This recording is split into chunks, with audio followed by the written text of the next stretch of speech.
across the country, young men were being shot down in cold blood. The killer struck unexpectedly. His attacks were unprovoked. His sole motivation was racial hatred. And after he killed, he vanished.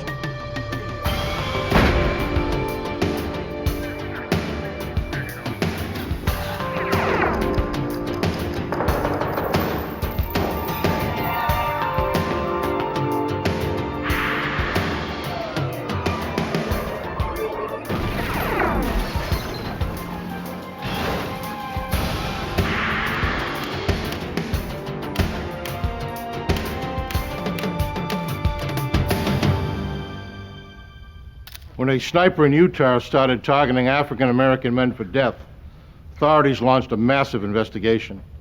With scant clues and no witnesses, they found the odds stacked against them, and they had no idea where the killer would strike next. I'm Jim Kallstrom, former head of the FBI's New York office. Civil rights violations fall under federal jurisdiction, so the killings become the FBI's business. The investigation soon grew into a nationwide manhunt for a roving serial killer. Salt Lake City, Utah. On an August night in 1980, 4 youths walked through Liberty Park enjoying the last days of their summer. 20-year-old Ted Fields and 18-year-old David Martin had just finished choir practice. Terry Elrod had just begun dating David a few weeks earlier and had set up her friend Karma Ingersoll with Ted. This was their first date. The four had met to jog in the park, but decided to walk and talk instead. They were too preoccupied with each other to notice a man watching them through the scope of his rifle. When David Martin dropped to his knees, the others thought he was joking. Then Terry felt something sting her arm, and she knew he was deadly serious. Ted told the girls to take cover while he tried to help his friend.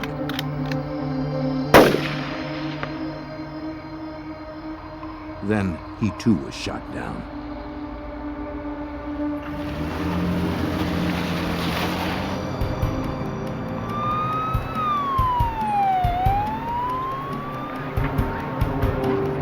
Police and rescue units raced to the scene.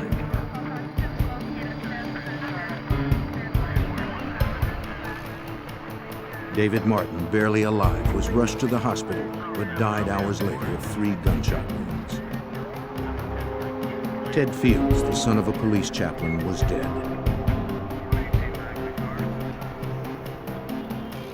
Witnesses told police they heard shots coming from an abandoned building across the street. But no one saw the shots fired, and no one saw the gunman.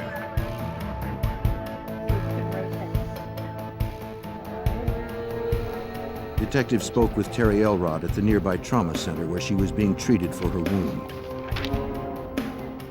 She was still badly shaken, but told investigators what she could recall. When she and her friends reached the intersection, she thought she heard firecrackers.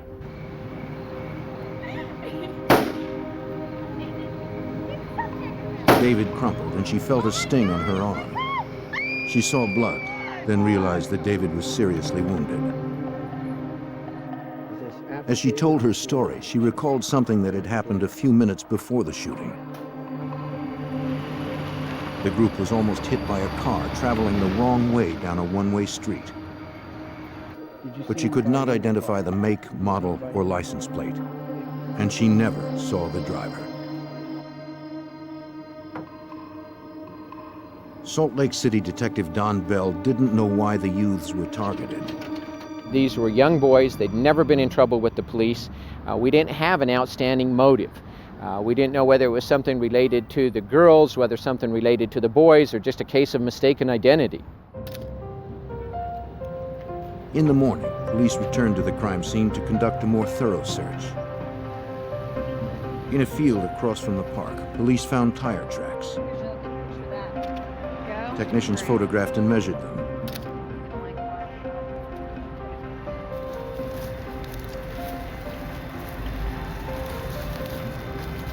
Close to the tracks, police recovered 6 bullet casings. Witnesses said they had heard the gunfire coming from the abandoned building. Now detectives believe that what they heard were the echoes. The shooter had apparently hidden in the bushes, lying in wait for the foursome to walk into range.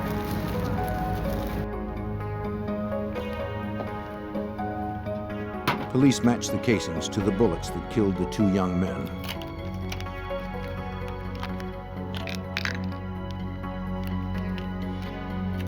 They sent the evidence to the FBI ballistics lab in Washington, D.C. to determine the type of gun the assassin used. That would take time. Investigators tried to find other leads to the killer's identity. Bell started with the family members of the victims. In particular, Terry Elrod's father seemed like a possible suspect. You looking for me?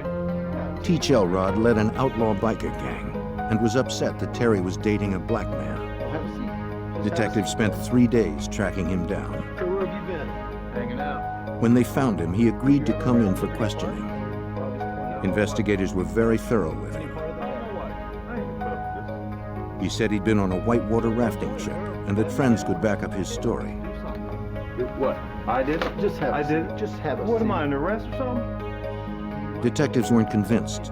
They demanded Elrod take a polygraph test. Find out right now. Have a seat. He would pass, and his alibi was corroborated. Police had no more suspects.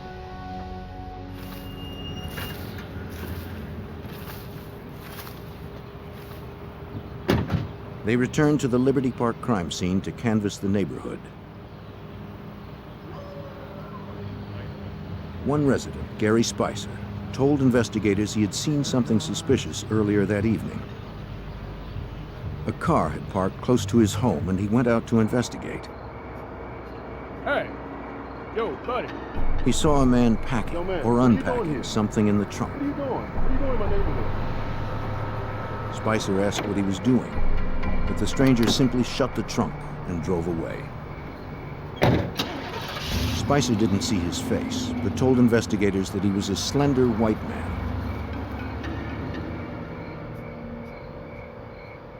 He described the car as a Camaro with chrome mags. Yeah. Detectives thought the information was promising, since the car was parked close to where they had earlier found the tire tracks.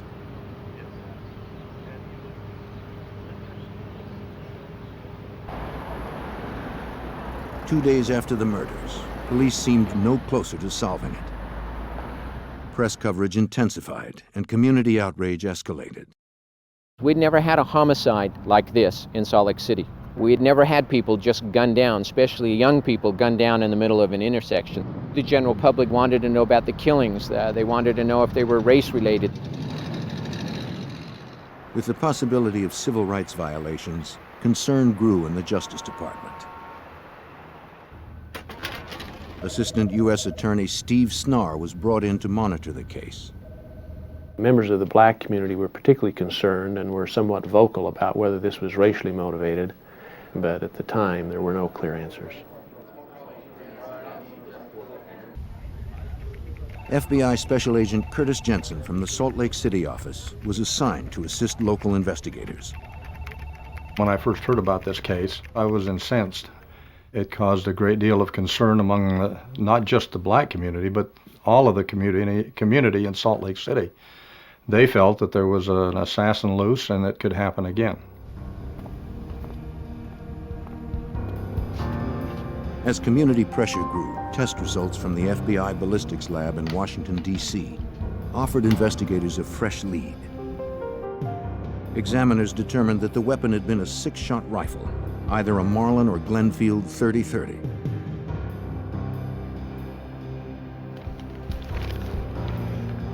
After searching gun shops and classified ads for recent purchases, investigators assembled 150 weapons that matched the description.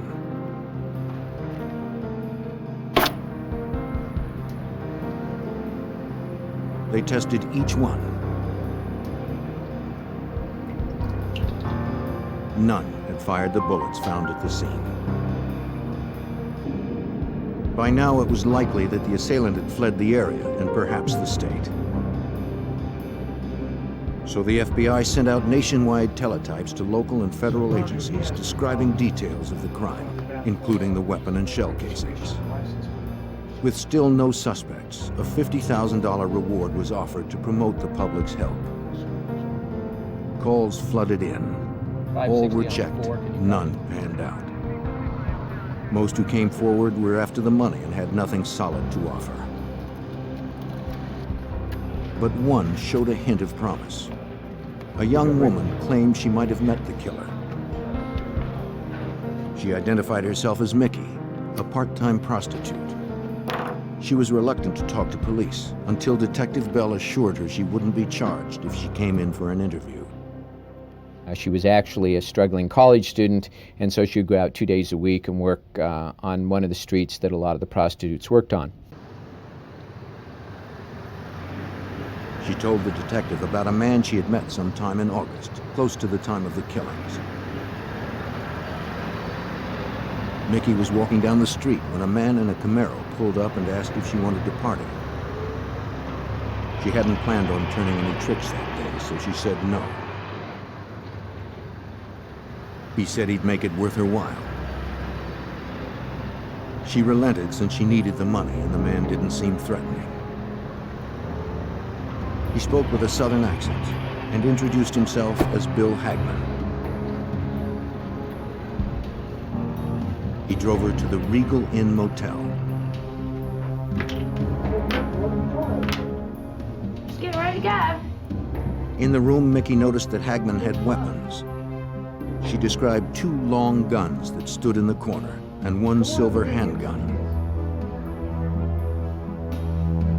Hagman didn't talk about them, and Mickey was afraid to ask. She also said that the man had tattoos on both arms.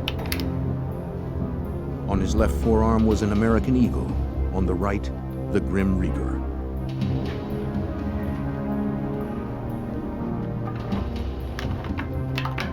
After their stay at the motel, Hagman offered to treat her to lunch, then drive her home. At an intersection on the way to the restaurant, he pulled out his handgun and said something she would never forget. What's with this guy? He explained that he was a contract hitman for the Ku Klux Klan and said, "Do you want me to kill those niggers?" She says, "Put the gun away." She was very concerned about what he was going to do. He then says, "It's real easy. I've done work like this before. You just walk up, you shoot them, you walk on. Everybody's concerned with them falling. No one pays any attention to you." Mickey was terrified, but was able to talk him out of killing the pedestrian. Afterward, Hagman dropped her at her apartment, where he briefly met her roommate. Bell wondered if Mickey was reliable, or just another false witness looking for the reward money. Even if her story was true, Hagman's role in the case was unclear. Did it have anything to do with our killing, or was this just a bad guy that was blowing through town and trying to, make this part-time hooker be impressed with his ability of being a hitman or something? If Mickey could identify the long guns she saw in the motel room, her story would have more weight, especially if she identified them as either a Glenfield or Marlin rifle, which the FBI had determined to be the murder weapon. Mickey told Bell she didn't know much about firearms and didn't look at the weapons for very long. All right, if I had to pick, it would The go detective insisted she dark try, in the room. If I had to but the guns she chose from the photos didn't match either murder weapon. Mickey's story seemed like another dead end. Despite his doubts, Bell made an appointment for her and her roommate to come back and work with a police sketch artist. Meanwhile, investigators continued to pursue the hundreds of leads that poured in. Public pressure was mounting. The community feared that the sniper could strike again, and police didn't know that he already had.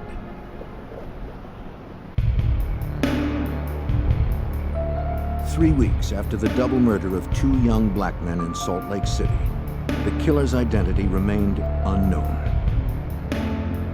Then the investigation took an unexpected turn.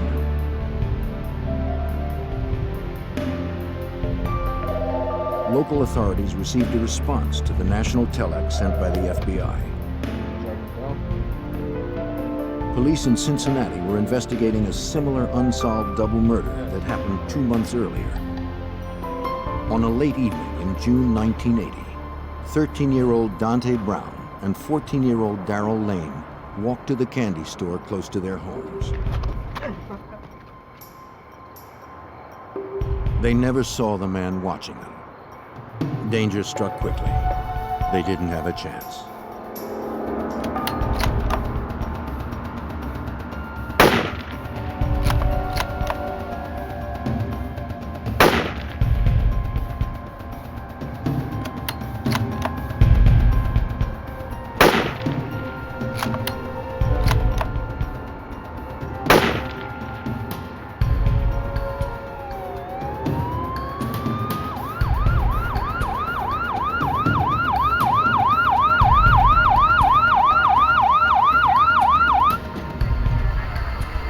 Cincinnati police raced to the scene.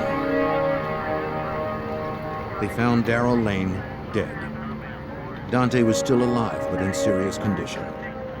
Both boys had been shot twice. Just got here, just tied it off. Officers talked to onlookers, hoping someone had seen something, but no one had.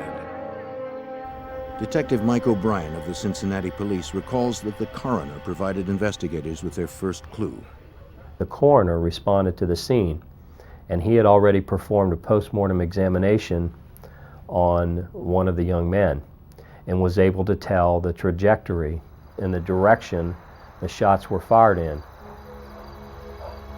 The coroner pointed them towards the train trestle 75 feet away.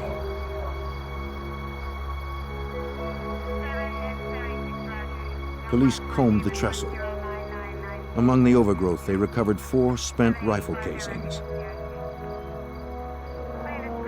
Ballistics analysts determined that they were shot from a .44 Ruger carbine rifle.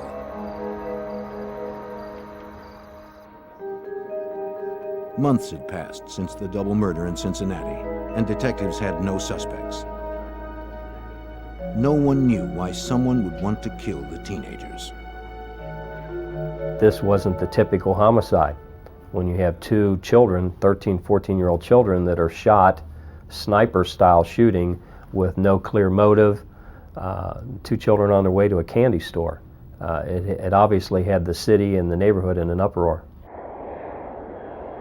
When O'Brien heard about the Salt Lake City sniper, he invited the detectives to Cincinnati to compare the cases more closely. To Salt Lake City Detective Bell, the connection was significant. It revealed a breed of killer not encountered before 1980. Once we were made aware of this information, we were pretty much convinced that we were dealing with the same killer from back east. And this was actually our real first involvement with what is commonly now referred to as a traveling serial killer.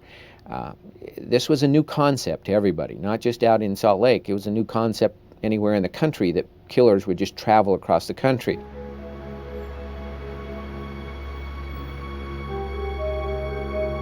While police from both states met in Cincinnati to search for answers, Detective Bell in Salt Lake City followed up on the slim lead from the prostitute named Mickey.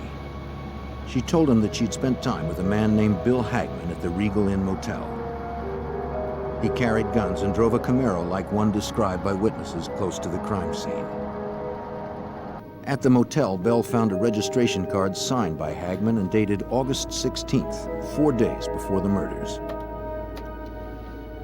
The address Hagman listed was in Kentucky. We had the FBI run the name through their entire database. They had nothing on that name. So we felt fairly confident that everything he'd put on this registration slip was fraudulent. FBI labs in Washington, D.C. dusted the card for latent fingerprints, but found none. They also analyzed Hagman's handwriting and noted some unique characteristics that would make it easy to identify.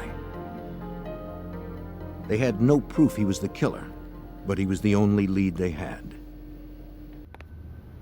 Although it was a long shot, a team of 20 detectives spread out to search other motels in the area. They carried copies of Hagman's Regal Inn registration card, hoping to match his handwriting in the event he used a different alias. Agent Jensen recalls the extensive search. and they conducted a search of all motel rooms from Ogden, which is 30 miles north of Salt Lake, to Provo, which is 30 miles south. And they located about 8 motels where this individual had stayed using false names, each one different, using phony addresses, and using false license numbers for his car. Local investigators also discovered the suspect had stayed at the Scenic Motel on August 20th, the day of the murders. It was just 9 blocks from the shootings in Liberty Park. Though Hagman used different names at each motel, the FBI labs confirmed the handwriting was the same. One of the cards yielded a fingerprint. But a check in the National Fingerprint Database turned up nothing. Is this one of your motel registrations?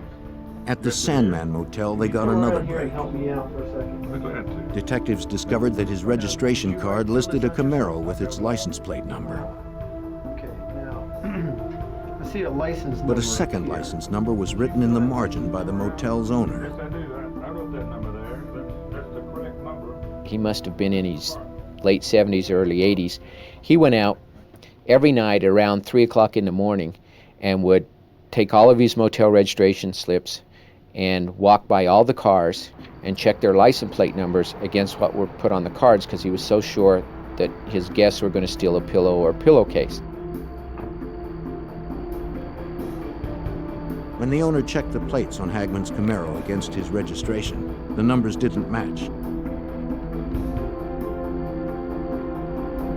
So he recorded the correct Kentucky plates in the margin of the card. A DMV search revealed the license plate and the Camaro were registered to a member of a prominent Louisville, Kentucky family. The Salt Lake City detectives shared their discovery with detectives in Cincinnati. This is Michael Bryant. How you doing? They immediately responded to Louisville and made contact with the police agency there and tracked down the actual registered owner of this car. He had in fact sold the car to another person some months before. The Louisville man showed detectives the sales receipt. Police took down the name of the purchaser, the car's mileage, and its brand of tires. But their troubles weren't over. The purchaser had used a false name. The seller worked with a police sketch artist to render a composite of the buyer, a slender white man with a Kentucky accent. Back in Salt Lake City, Mickey and her roommate were also providing detectives with a composite sketch of the man who called himself Hagman. At the same time, I met with Mickey, the part-time hook, and her roommate was actually an artist, a student who was studying art, and she did a freehand drawing to begin with. And then we asked her if she could work with our composite, and she did. And she put together a composite of this man. Hey, Ron, how's it going? How you doing, Mark? All right. What do you got? When the composite drawing from Louisville arrived in Utah, detectives compared the two renderings. Good morning.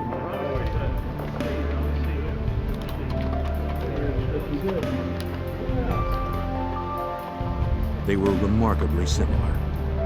Investigators now had the face of the suspected serial killer. Investigators hunted a serial killer who had murdered 2 young African Americans in Cincinnati and 2 more in Salt Lake City. They now had a sketch of their suspect, but lead detective Don Bell still had no name and no hard evidence connecting him with the murders. We didn't have anything to charge him with. However, we did find a motel that he stayed here in Salt Lake for 2 nights. Since he left without paying, we immediately applied for a warrant, which was granted, and we charged him with defrauding an innkeeper or failure to pay. We issued that warrant under every single name that had been found on every single motel registration card.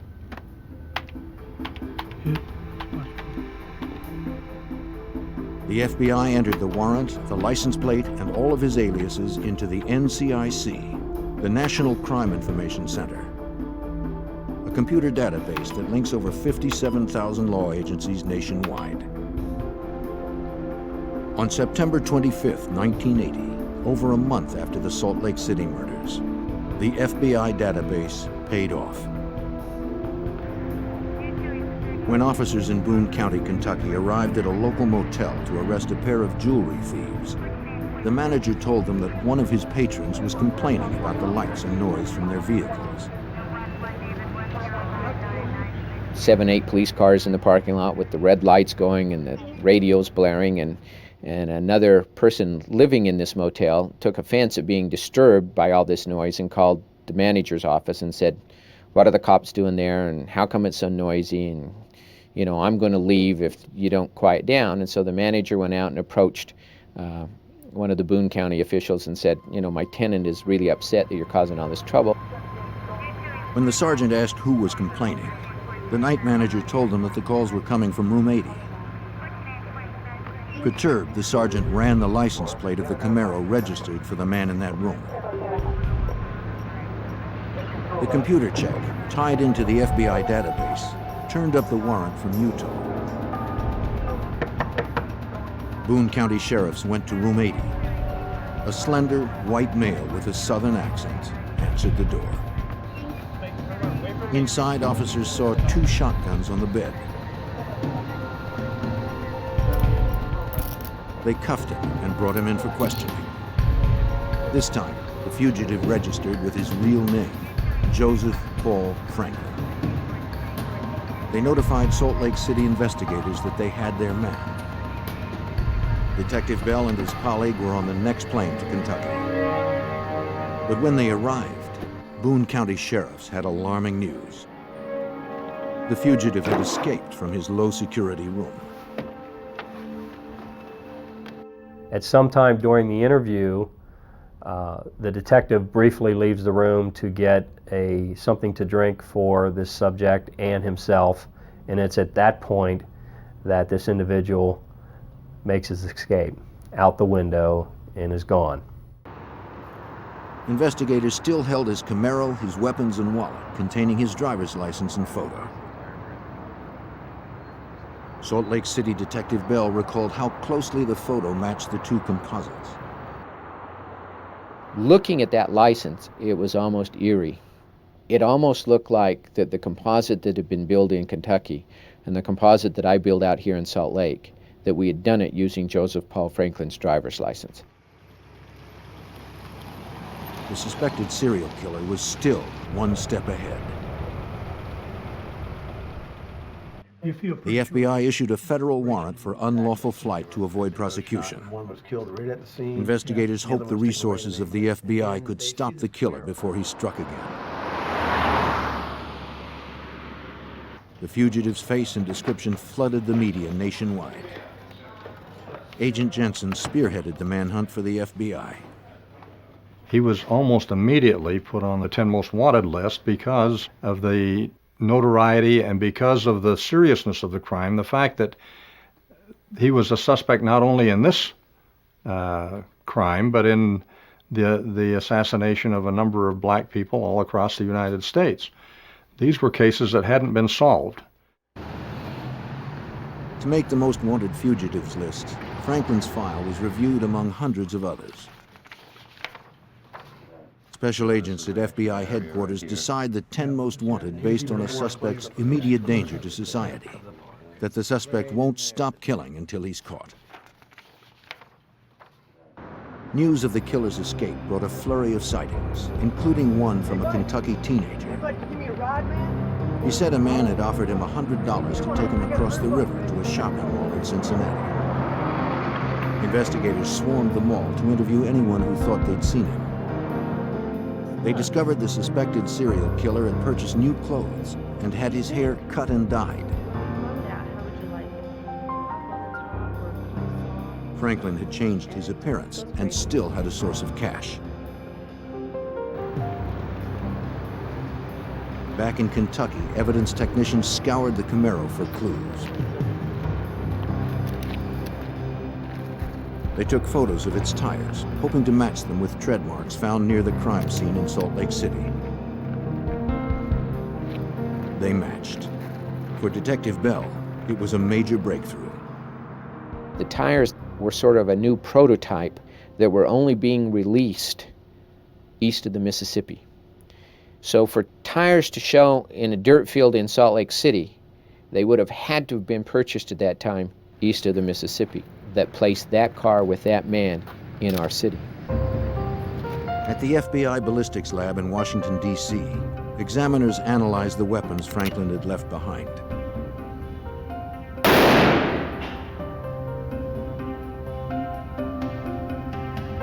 They hoped to determine that one of the guns was the murder weapon. He had 2 rifles and 2 handguns. The FBI was able to compare the ballistics of these weapons with the bullets that were recovered from the victims' bodies. These did not match. The FBI also searched the NCIC database for criminal records and outstanding warrants for Joseph Paul Franklin. They discovered that Franklin had legally changed his name. Have some more information. What do you got? Okay. His birth name was James Clayton Vaughn. The information allowed investigators to dig more deeply into his past. Yep. Joseph Paul Franklin, a suspected serial killer targeting African American men, had escaped from police in Kentucky and was still on the run. The FBI had determined that he changed his name from James Clayton Vaughn. Agents and local detectives traced his history to his hometown in Birdtown, Alabama. They spoke with people who knew him. For Cincinnati detective Mike O'Brien, a clearer picture of the fugitive started to emerge. Birdtown is described as basically one side of the track is black and the other side is white. And so there was a lot of racial tension in his upbringing. There was a lot of problems between whites and blacks in that area. His mother had relatives that had been in World War II on the side of Nazi Germany. Franklin, at one point, had said he had read Mein Kampf and was very impressed with this writing. Joseph Paul Franklin had selected his new name to honor one of his heroes, Hitler's chief propagandist, Paul Joseph Goebbels. The FBI tracked his movements over the previous year and found that they coincided with several unsolved bank robberies. That's him. That's him. Agents also learned that 2 years earlier, he had sent a letter threatening to kill President Jimmy Carter because of his pro-civil rights views. The president was currently campaigning in the South, where Franklin had last been spotted. The election was just weeks away. If Franklin was going to make good on his threat, it would be soon. Detective Bell remembers that the FBI and Secret Service rushed into action. Well, they decided that Joseph Paul Franklin, also James Clayton Vaughn, was definitely a threat to President Carter because he had written that he would like to kill him. So they passed pictures of Joseph Paul Franklin in every city that the president was going to visit. The FBI had to get to Franklin before Franklin got to the president. We were able to, through contacting his friends, determine that during the process of his flight, he was selling his blood plasma to obtain money to live on. And as a result of that, we sent bulletins out to all of the blood plasma centers in the southeastern part of the United States. Clinics across the South received packets from the FBI with information on the killer, now suspected of murder in at least 7 states. Miss Jackson, are you okay? I'm just so dizzy. Okay, well, lay down there for a minute. It's going to take just a few minutes to... On October 28th, Franklin entered a clinic in the Tampa area to sell his plasma. The technician prepping him recognized the tattoos from the FBI packet, the Grim Reaper and the American Eagle. Is this your first time giving blood? Oh my gosh, I'm so dizzy. Franklin figured selling his blood was safer than robbery for a man on the run. I do it all the time. He was wrong. There is? The technician phoned the number the FBI provided. Yeah, okay, great.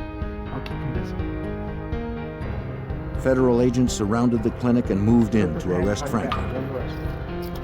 This time, there would be no mistakes. Just wait. your right to remain silent. The killer went quietly without a fight. In court of law.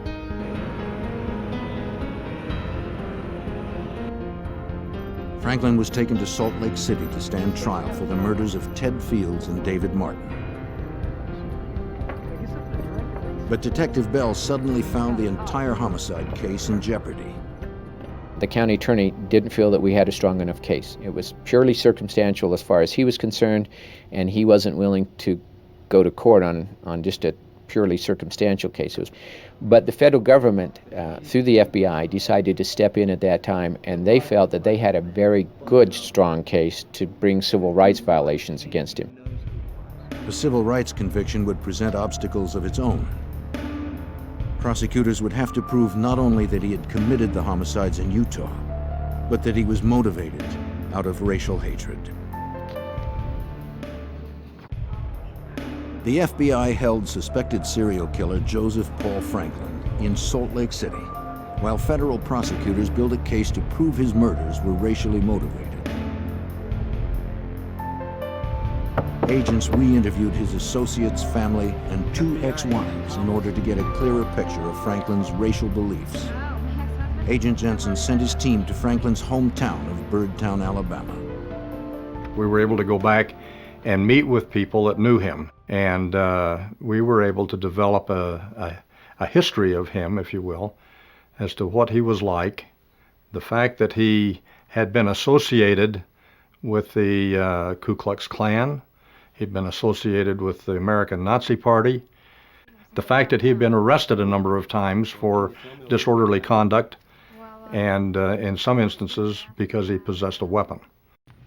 Prosecutors pursued witnesses who could testify to Franklin's whereabouts and his racist views.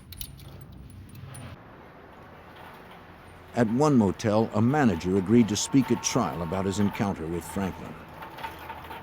The police had found a motel where he had stayed before the shooting took place, and he'd gone and registered in the office, and then he went to the room, pulled down the covers, and found a black hair in the bed.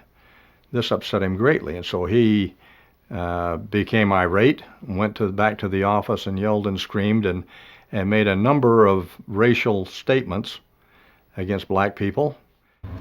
Wherever they went, investigators found witnesses who remembered Franklin's car.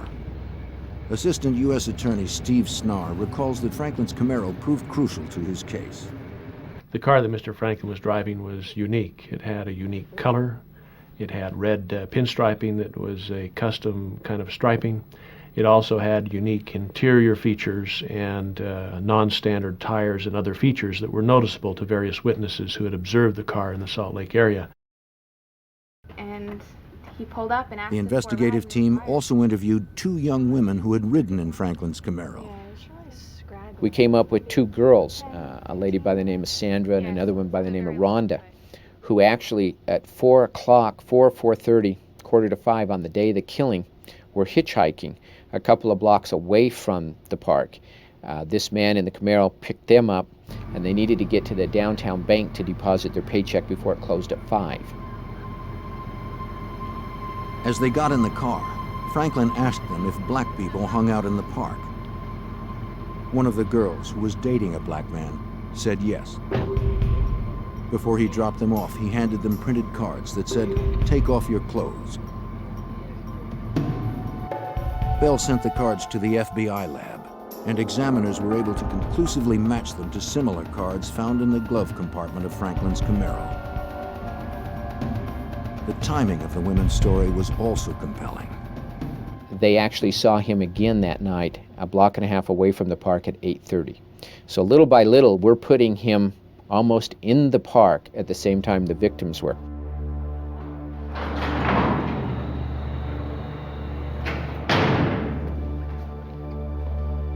At the Salt Lake County Jail, Franklin was held in a double lockup since he had previously escaped from police custody. Close 3.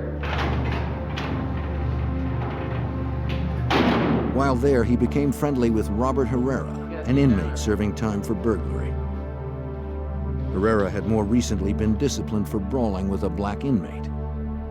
Although the fight was not racially motivated, Franklin assumed Herrera held the same hatred of African Americans.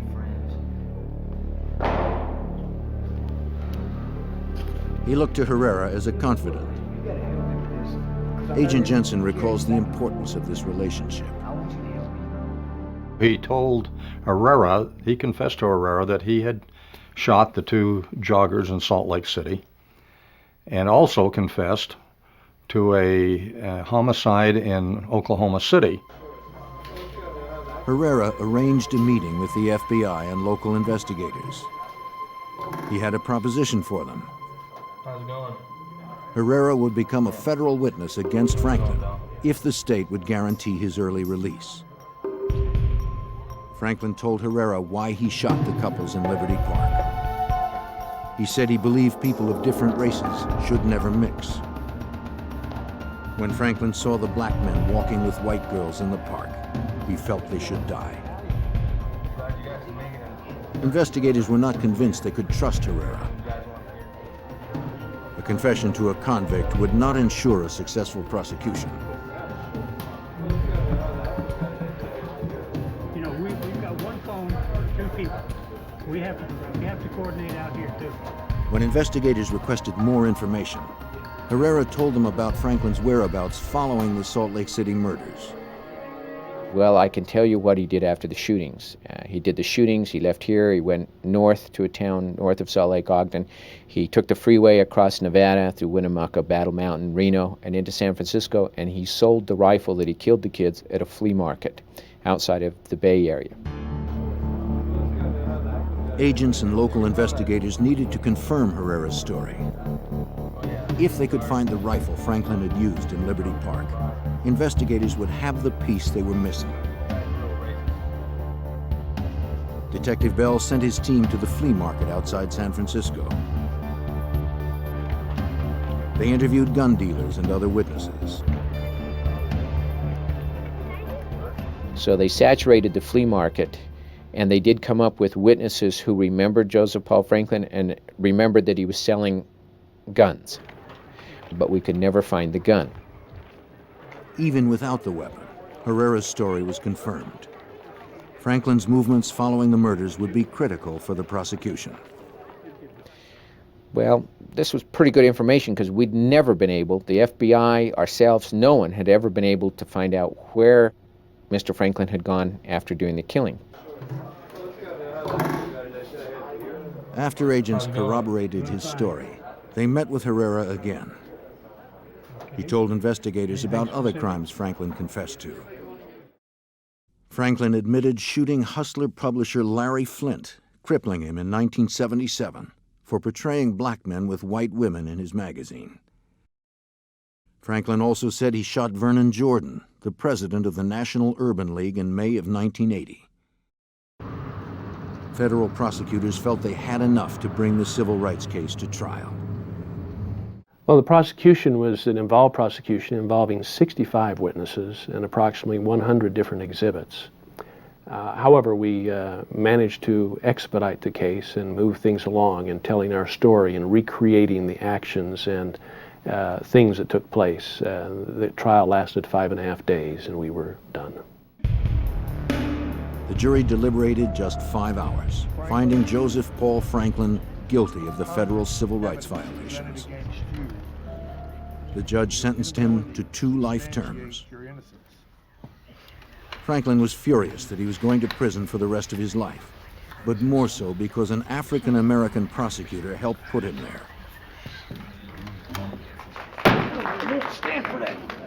In a rage, Franklin jumped out of his chair and threw water on the attorney.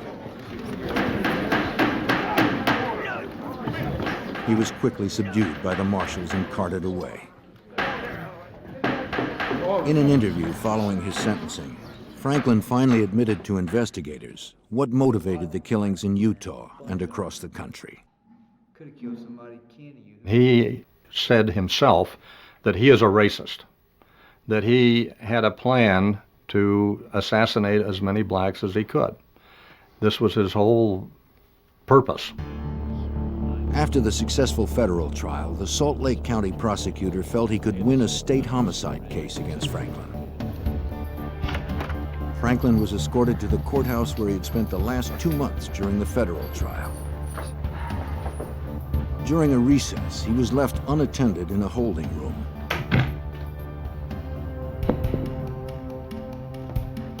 Before the court officer returned, he freed himself and pried the door off its hinges. Franklin had escaped. No one knew how he had escaped from the holding cell, but when the jailers went to bring him back into court before the jury came in, he wasn't in the conference room. Jeff! Jeff! It looked as if Joseph Paul Franklin was free once again to continue his path of terror. The elevator was his only way out, and only operable with a guard's key. But a marshal found the control panel dismantled.